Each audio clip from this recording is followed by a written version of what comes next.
솔로몬이 왕위에 오른 나이가 역사가들은 한 20세 전후에 솔로몬이 왕으로서 이스라엘 백성들을 다스리기 시작하지 않았느냐라고 봅니다. 다윗 왕은요, 한 30 정도의 이스라엘 백성들의 왕이 되었다라고 이렇게 보기도 합니다. 솔로몬이 20 전후로 했을 때, 그리고 상당히 어린 나이도 불구하고 그가 왕위에 올랐을 때에 다윗 왕이었던, 본인의 육신의 아버지였던 그 다윗이 우리가 지난 시간에 보았던 것처럼 그 아버지의 유언을 그가 마음 깊이 새긴 것 같습니다. 보통 우리가 청개구리 이야기를 많이 듣지 않습니까? 자식들이 부모가 살아있을 때 이렇게 하지 말아라 하니까 꼭 하지 말아라 하는 것을 하지 않을까요? 그래서 어느 청개구리 엄마가 죽을 때에 하도 하지 마라 하는 것을 하니까 이 애미가 죽으면은 강가에다가 묻어라 라고 유언을 했다고.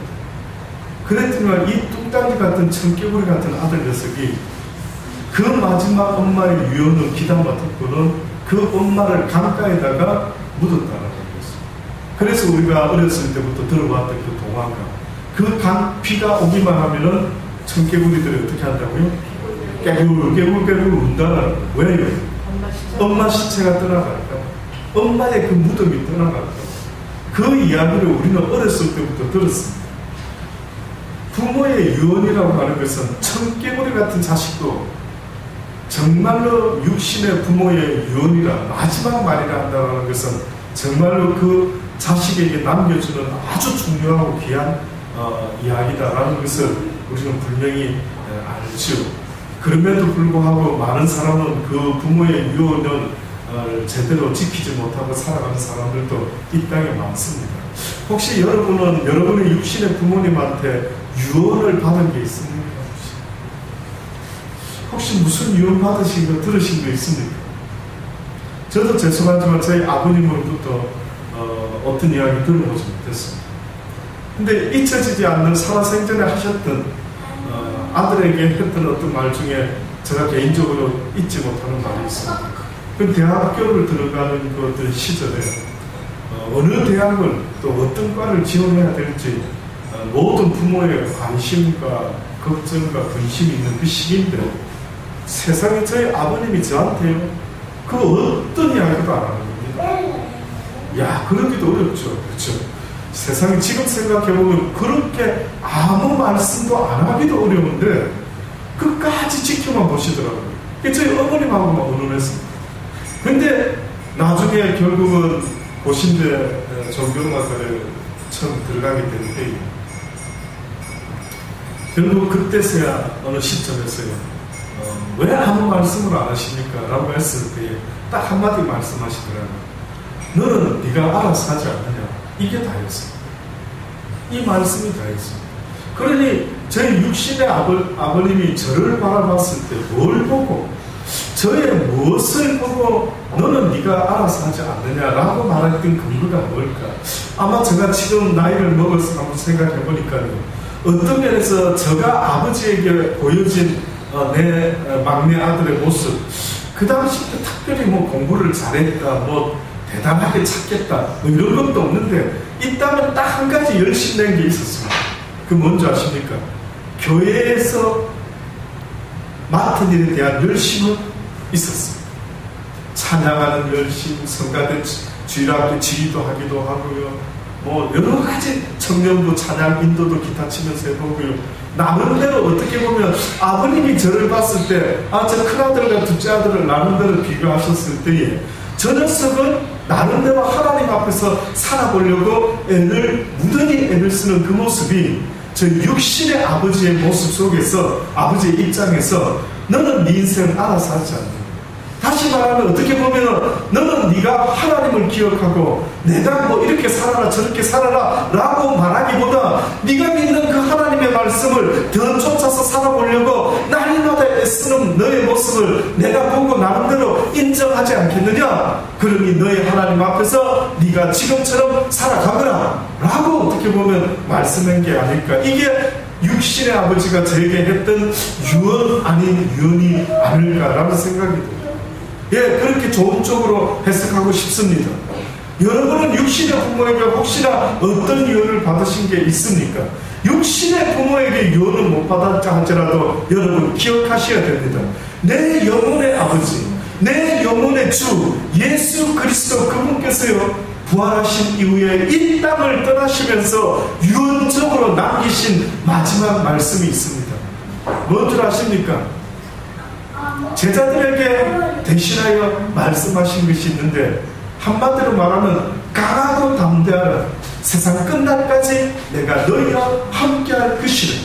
너는 나의 이름으로 모든 족속들에게 세례를 주고 내가 너희들에게 가르쳐 분부한 모든 것을 그들에게 가르쳐 주므로 지켜 행하며 살아갈 수 있도록 만들어라.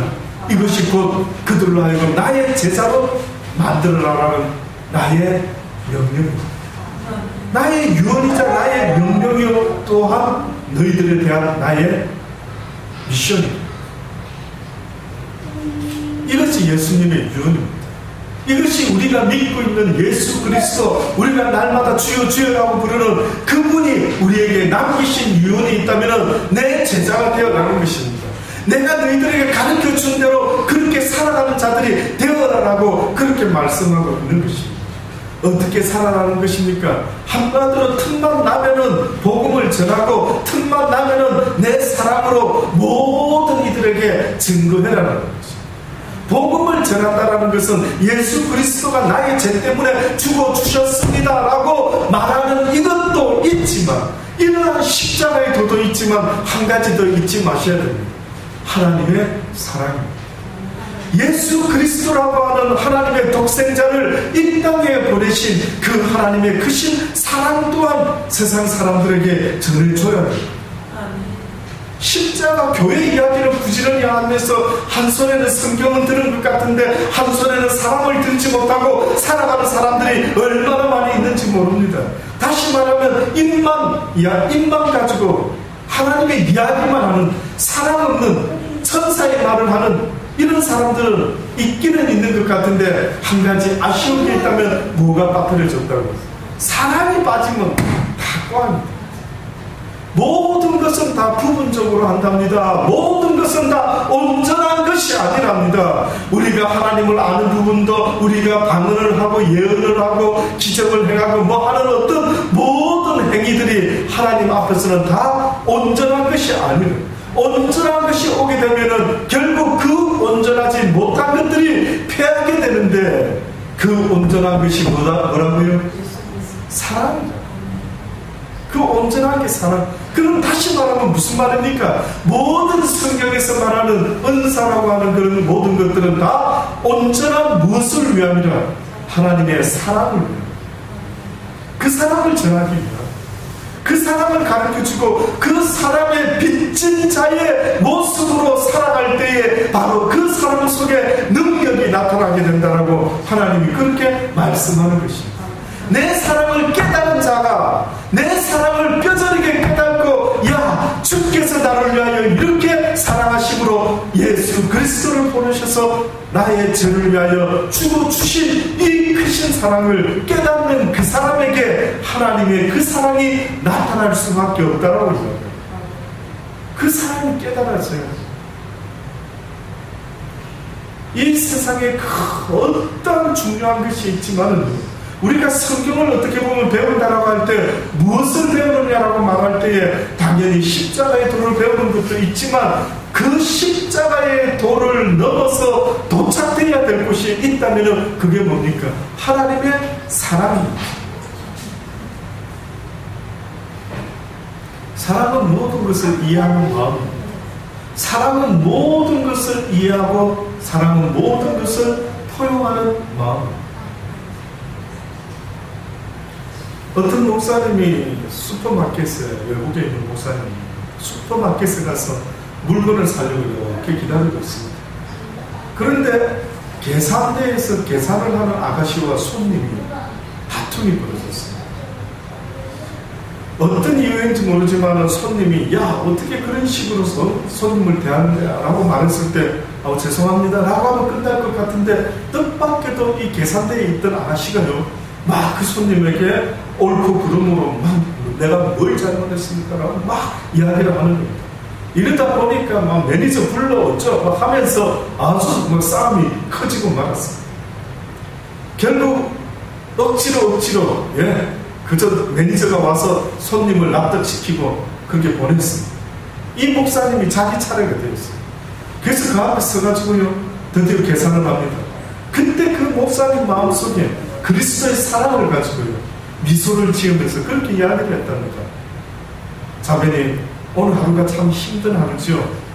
여러가지 힘든 일들이 많이 있었던 모양입니다. 그러면서 그 목사님이요 그 아가씨의 마음을 나름대로 이해를 하면서 사랑으로 이렇게 몇 마디 던졌는데 그게서 그냥 그 아가씨 마음속에 그냥 어떤 감동 속에 사실은 너무 힘든 하루네요 그러면서 이야기를 꺼내는데 보니까 사랑하는 남편이 갑자기 사고가 나가 병원에 입원하게 되고 그래서 지금 집세 내는 거나 아이들 학비나 여러 가지 생각 때문에 머리가 너무 복잡했던 것이죠.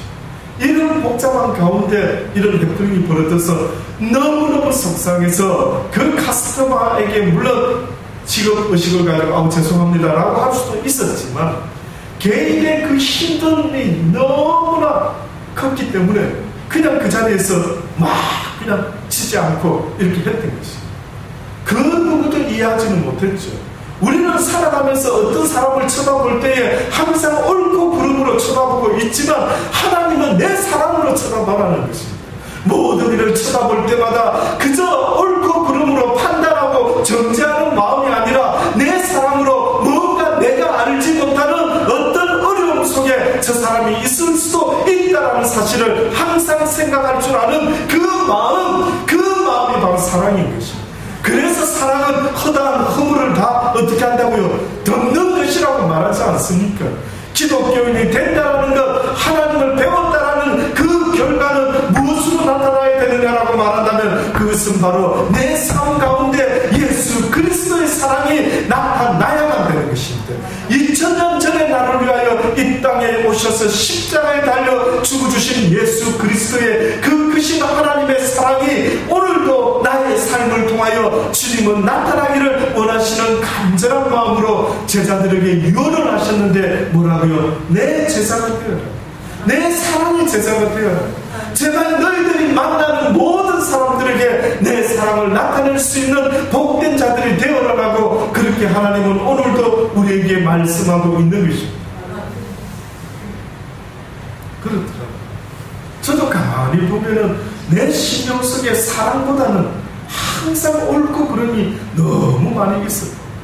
그저 옳고 그름으로 사람을 그저 판단하려고 하는 이런 어떠한 마음. 물론 그렇다라고 그 어떤 사람의 잘못된 부분까지 다 사랑으로 덧붙이라는 그런 이야기가 아닙니다. 옳고 그름은 누구에게 맡기라고요? 가스에게 맡기죠. 그분이 더 잘 손댄다. 그분이 더 잘 알아서 심판하신다. 그래서 우리가 아는 것처럼 어떤 여자가 간음하다가 잡혔습니다. 그래서 사람들이 끌고 와가지고 예수 앞에다 놓고 뭐라고 합니까? 이 여자가 간음하다가 현장에서 잡혔는데 모세의 율법에 하면 당장 돌로 쳐서 현장에서 즉결 처분을 해라라고 하는데 예수여 당신은 뭐라고 말하겠습니까? 라고 했을 때 뭐라고 말합니까? 너희들 가운데 죄 없는 자가 먼저 쳐라.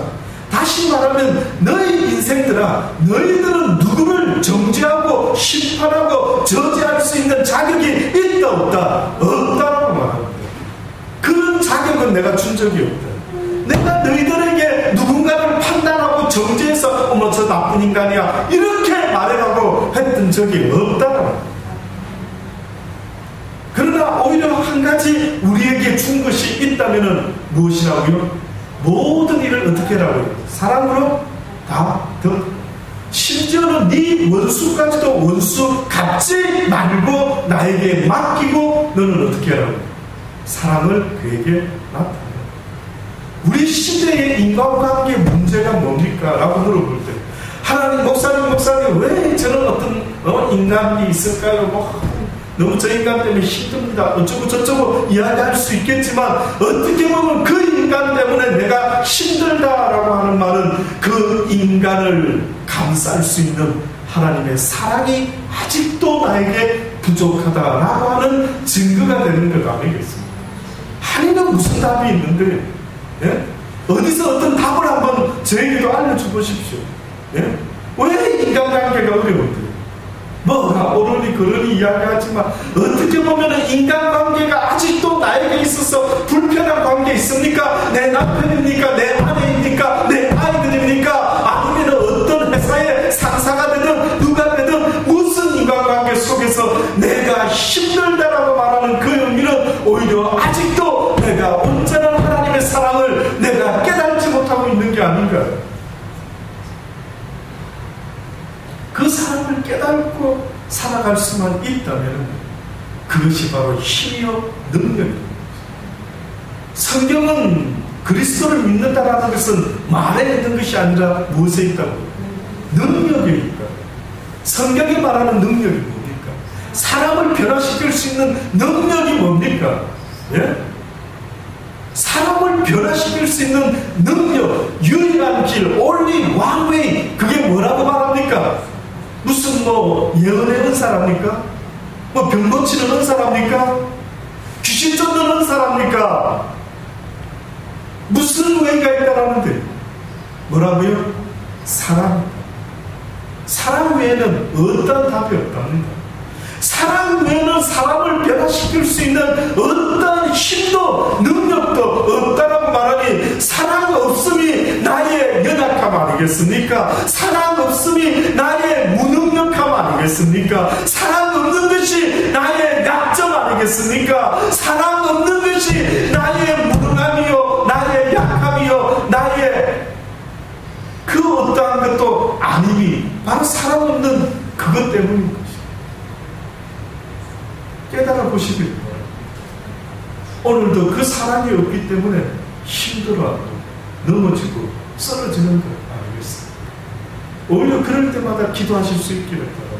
하나님의 사랑이 내 가슴 속에 차고 넘치기를 주여 소원합니다. 내가 육을 가지고 이 땅에 살아가는 날 동안 나를 사랑하시는 주여 나에게 은혜 베푸사 내가 한 가지 주께 구할 것이 있사오니 내 살아가는 날 동안 주의 사랑이 나에게 차고 넘치기를 원하나이다. 그래야 그 사랑이 차고 넘쳐서 내 아이들에게 내 남편에게 내 아내에게 내 주변의 모든 내가 만나는 그들에게 이 사랑이 날마다 흘러 넘치기를 원합니다. 저는 여러분이 그런 아름다운 사람이 되기를 바랍니다. 하나님이 주목할 수밖에 없는 사람, 하나님이 주목할 수밖에 없는 그 사랑의 모습, 하나님이 그래 내가 이 시대에 너를 통해서 기뻐하겠다. 네가 나의 뜻을 아는구나, 네가 내 마음을 아는구나, 네가 내 사랑을 깨닫고 그 사랑을 나타내려고 그렇게 애를 쓰는 너의 모습, 너의 희생이 나를 참으로 기쁘게 한다라고 말씀하지 않겠습니까?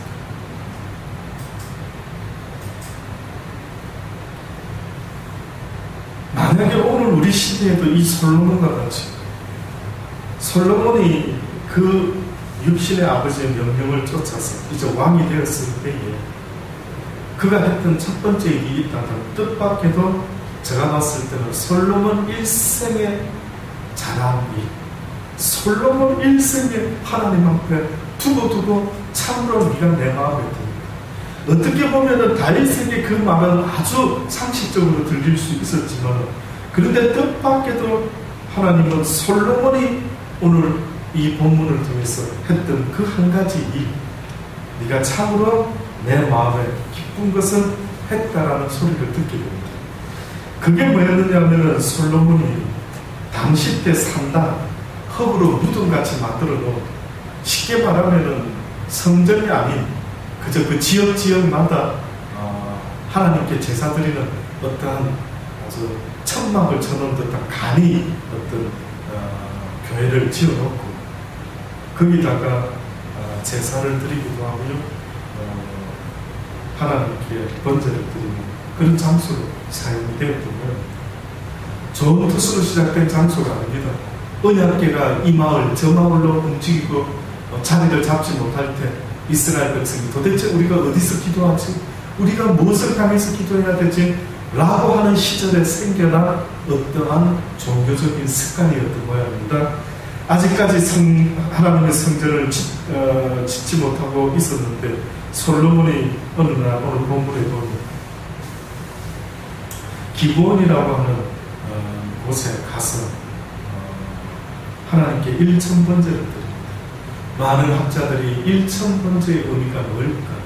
도대체 왜 솔로몬이 1000번제라는 것을 하나님께 드렸을까라고 했을 때 제가 개인적으로 깨닫기는 아마 하나님 앞에 자기의 번제뿐만이 아니라 이스라엘의 모든 죄까지도 온전하게 하나님 앞에서 불태워 없애고자 하는 그런 특심한 마음으로 1000번이라는 어마어마한 상상도 할 수 없는 번제를 하나님께 드리지 않았습니다. 다시 말하면 나와 내 백성의 혹시나 죄를 위하여 하나님께 모든 재물을 송두리째 불태워버리는 번제를 드렸다라고 그렇게 해요. 그 마음이 가상하지. 이래서 하나님께서 오늘 보니까 기브온에서 밤에 여호와께서 솔로몬의 꿈에 나타나시니라. 하나님이 이르시되 내가 내게 무엇을 줄고 너는 거하라. 너무 멋있지 않습니까? 저도 한 번씩 생각합니다. 과연 하나님이 내가 기도 중에 정성으로 기도하다 갑자기 주께서 임재하셔서 나에게 따라 내가 네 마음을 보았느니라. 내가 너에게 무엇을 줄고? 라고 이렇게 만약에 물어보신다면 여러분 뭘 달라고 혹시 준비해 놓으신 것 있습니까? 1000만 원이 필요합니다. 뭐 1억이 필요합니다. 10억만 주시옵소서. 뭐가 될는지 모릅니다. 우스개 이야기 중에 어느 혹부리 부부가 할머니 할아버지가 산에서 살다가 착하게 살다 보니 산신령을 만났다 하지 않습니까? 그랬더니만 그 혹부리 할아버지 할머니에게 산신령이 그래 내가 너희들에게 3가지만 말해라 들어줄게. 했더니만 이 할아버지가 너무 좋아가지고 너무 평생 혹부리를 달고 살았는데 이게 평생 자기의 핸디캡이었는데 뚱딴지 같은 불쑥 자기도 어이구 이놈 혹 그냥 툭 좀 떨어졌으면 좋겠다 했더니 혹이 막 툭 떨어지고 할머니가 듣고 이 주책바가지 영감 이때까지 혹 가지고 살아왔는데 이 가르느께서야 그 귀한 소원 3가지 중에 하나를 갖다가 혹 없애는데 쓰다니 하고 열받아가지고 어떻게 했습니까?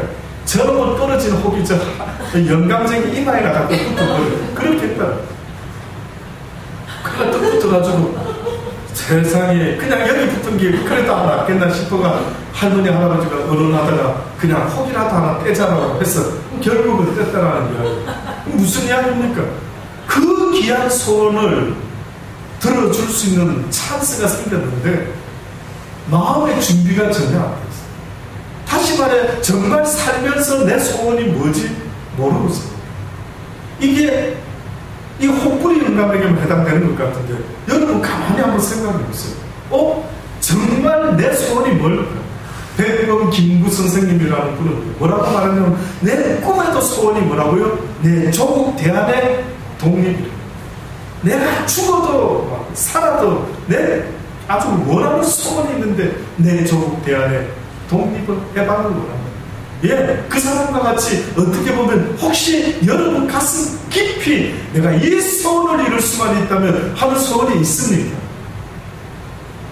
한 가지 소원이 늘 있기를 바랍니다.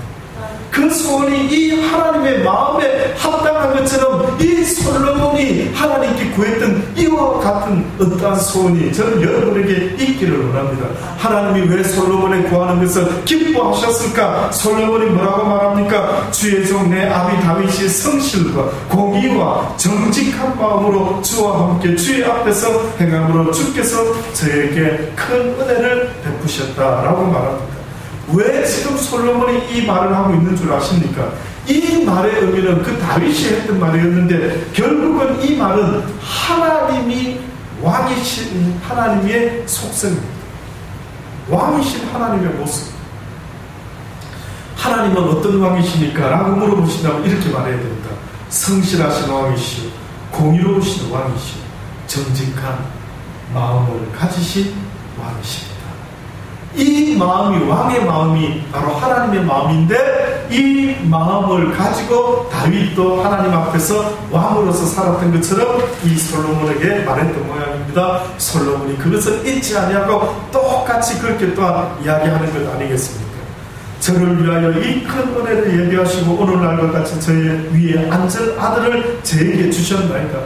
다윗 왕 아버지가 이 아들에게 그 위를 나에게 물려주셨나이다. 나의 하나님 여호와여, 주께서 종으로 종의 아비 다윗을 대신하여 왕이 되게 하셨사오나 종은 작은 아이라 출임할 줄을 알지 못하고 주의 빼신 백성 가운데 있나이다. 저희는 큰 백성이라 수요가 많아서 셀 수도 없고 기록할 수도 없사오니 누가 주의 이 많은 백성을 재판할 수 있사오리까? 지혜로운 마음을 종에게 주사 주의 백성을 재판하여 선악을 분별하게 하옵소서. 결국 솔로몬이 이 백성이 누구의 백성이라고 지금 말합니까? 나의 백성, 하나님의 백성. 하나님의 백성. 하나님의 백성. 그러면 저와 여러분은 어떻게 보면 꼭 제가 목사라서가 아니라 주여, 이 물된 동산교회 성도들을 위해서라 하더라도 아버지여, 한 가지 구할 것이 있는데 뭐겠습니까? 한 손에는 주의 말씀, 한 손에는 주의 사랑으로 이들을 섬기게 하여 주옵소서. 이들을 재판하게 하여 주옵소서라고 하는 말은 어떻게 보면 우리 시대의 예수 그리스도 이후에 어떻게 돼야 됩니까? 나 예수가 너희들을 섬겼던 것처럼 내가 이곳에 온 것은 너희들의 왕이 되려 한 것이 아니라 무엇이라고요? 오히려 너희들을 섬기려고 종으로 왔더라. 솔로몬은 재판장으로서의 모습을 가지고 백성들을 대할 수밖에 없어서 이 백성들을 어떻게 하면 좋습니까? 라고 이야기하면서 이 많은 백성을 재판할 수 있는 지혜로운 마음을 종에게 주옵소서. 지혜를 구했습니다. 그때 하나님께서 이 이야기를 듣고 뭐라고 합니까?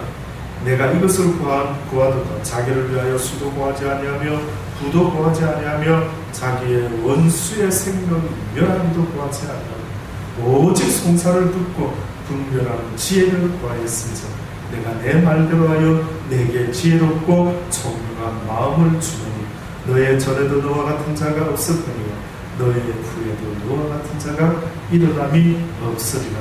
내가 또 너의 구하지 아니한 부와 영광을 내게 주노니 내 평생에 여왕 중에 너와 같은 자가 없을 것이다. 결국 신약 성경에 와서 말씀한 것과 똑같습니다. 너희는 먼저 그의 나라와 그의 의를 그리하면 이 땅에서 솔로몬에게 주었던 그와 같은 필요로 하는 모든 것들을 내가 너희들에게 더하여 주리라. 결국은 솔로몬은 하나님께 지혜를 구함으로 세상에서 가장 지혜로운 왕의 대명사가 되었습니다. 오늘 읽었던 본문 이후에 보면은 한 가지 예가 나오죠. 어느 날 창기라고 하는 두 여자가 어느 날 아이를 비슷한 시기에 낳았던 거라죠. 근데 이 여인 중에 한 여인이 잠을 자다가 얼마나 미련했으면 자식을 갖다가 애미가 자다가 그냥 깔아가지고 압살을 시켜 죽인 거예요. 아, 이 애미나이가 얼마나 미련하면은 도대체 모든 짐승은 본능적으로 자식을 갖다가 이렇게 감싸고 깜짝 놀라고 항상 애가 울까봐 이렇게 하는데 도대체 얼마나 미련하고 어찌 퍼져서 잤는지 모르겠는데 세상에 애 낳은 여자가 그냥 그렇게 옆에 애가 있는지 없는지 죽여요. 근데 보니까 비슷한 시기에 다른 여자의 아이가 있는 거야. 아마 살짝 이 바꾸치기 된 모양이죠. 나중에 실제 엄마가 딱 다른 여인이 보니까 애가 죽어 있는데 자기 애는 아니다. 아닌 거. 딱 보니까 다른 거예요. 보니까 옆집 뚱땡이 여자 아이. 열이 딱 받쳤죠. 이 에미라이가 어디서 이 죽은 애를 들고 가가지고 막 내놔라 내 아이. 이게 어디서 네 아이 죽여놓고 바꿨냐. 이게 하고 막 싸움이 벌어졌겠죠. 그래서 그 두 창기가 솔로몬 왕을 찾아갑니다. 가서 뭐라고 이야기합니까? 왕이시여, 이게 내 아이인데 저 여자가, 아니요, 이게 내 아이인데 저 여자가 막 이러니까 솔로몬이 어떻게 판결합니까? 그래, 알겠다. 서로만 날리니까. 그래, 내가 공평하게 판단해 주지. 이러고 나서 솔로몬이 칼을 갖고 오라. 그러면서 갑자기, 그래, 내가 너희들에게 반으로 뚝 잘라서 이 아이를 나눠 주리라 라고 했더니만은 어떤 일이 벌어졌습니까? 예, 참 그거는 모성은 그치요. 비록 내 아이가 되지 못한다 할지라도 그 엄마의 마음은 어떻습니까? 죽이지 마소서, 저 여인에게 주소서. 이렇게 그 모성의 본능을 간파하고 있었던 이 솔로몬 왕이 뜻밖에도 그렇게 칼을 들러 자르려고 했지만 뜻밖의 일이 벌어진 겁니다. 조금 전까지는 막 내 아이니까 내 나다가 한 여인은 드디어 말합니다. 예, 그냥 까진 것만 잘라주시던지 발을 뚝 잘라서 저 여자도 못 가지고 뭐 나도 안 가져도 상관없고 막 잘라주시던지 세상에 한 여자가 그런. 그때 솔로몬이 이 아이는 이쪽 여인의 아이고 너는 아이가 애미가 아니다. 그 뒤에가 아주 궁금한데 나와있지 않습니다. 그 뚱땡이 엄마는 어찌 됐을까? 저 같으면 그 뚱땡이 여인은 그냥 보내기가 너무 그렇죠. 저 여인을 갖다가 옥에 가두어서 살이 쪽 빠질 때까지 가두어놨다가 살이 쪽 빠지면은 그의 집으로 돌려보내거라. 뭐 이렇게 한번 하면은 와, 솔로몬 정말 멋지다. 어떻게 이렇게 그 처벌의 결과까지도 이렇게 마음에 쏙 들고 뭐 소문이 나지 않았겠습니까? 이러한 지혜가 왜 필요했다라고 생각했느냐면 하나님의 백성 이스라엘을 내가 맡아서 왕으로서 이 직분을 잘 감당하기 위해서 나에게 지혜가 필요합니다 라고 했던 것처럼 오늘 이 시대에도 하나님이 우리에게 만약에 내가 너희들에게 한 직분을 주었는데 너는 그 직분이 뭔지 기억하고 있는가? 무슨 직분을 받았다? 평화의 직분, 화평케 하는 직책을 받았습니다. 결국은 세상을 화평하게 한다는 것은 무엇으로 가능합니까? 사랑 말고는 다르고 너희들로 하여금 화평케 하는 직책을 줬습니다. 너희들이 그 직책을 받은 자라 한다면 하나님께 구하여야 할 것이 내게 구하여야 할 것이 아버지여 화평케 하는 직책을 위해서 내 마음에 주의 사랑을 더욱더 깨달아 알게 하옵소서. 그래서 이제 살아가는 날 동안에 누군가를 판단하고 저지하는 재판장의 모습이 아니라 예수 그리스도께서 우리에게 보여주신 것처럼 내가 이 땅에 온 것은 성경을 받으러 온 것이 아니라 너희를 도리어 섬기려 내 목숨까지 주러 내가 이 땅에 왔으니 나를 부를 때에 섬김의 왕이라고 불러야 하지 않겠느냐. 그러니 내 마음이 온유하고 겸손함으로 내가 너희들을 사랑으로 섬겼으니 너희도 서로 피차 사랑으로 서로 종로를 하라. 이것이 오늘 우리에게 말씀하시는 하나님의 지상 명령을 잊지 마시고 살아가는 날 동안 그 직책에 솔로몬과 같은 그 직책에 망각하지 마시고 내가 할 수 있는 그 일을 위하여 하나님의 사랑으로 그 사랑을 위해서 살기도 하지만 그 사랑 때문에 죽을 수도 있다는 사실을 가슴에 새기고 있습니다. 네가 나를 위하여 죽고자 하면 살 것이 네가 너를 위하여 살고자 하면 죽게 될 것이라는 이 말씀을 봅니다. 오늘 이 시간에 여러분에게 다시 한번 생각해 할 수 있기를 바랍니다. 기도하시겠습니다. 하나님 그렇습니다.